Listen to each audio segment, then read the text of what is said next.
जय शिव प्रिय शंकर प्रिय जय मंगली मंगल करो जय अंबिके जय त्रंबिके जय चंडिके मंगल करो जय शिव प्रिय शंकर प्रिय जय मंगली मंगल करो।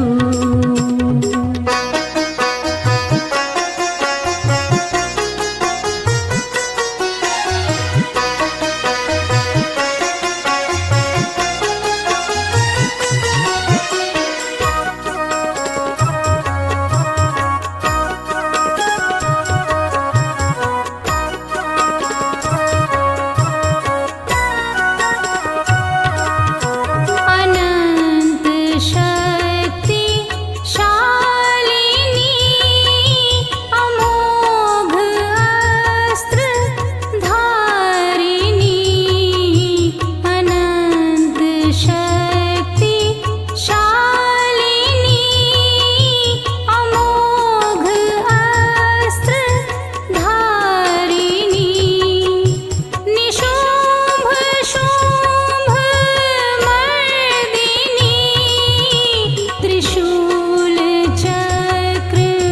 पाणिनी जय भद्रकाली भैरवी जय भगवती मंगल करो जय वैष्णवी विश्वंभरी जय शांभवी मंगल करो जय शिव प्रिय शंकर प्रिय जय मंगले मंगल करो।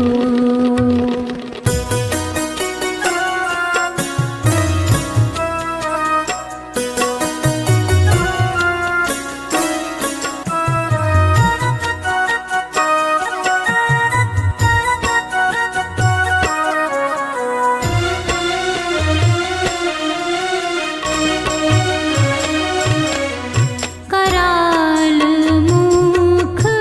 कपालिनी विशाल मुंड मालिनी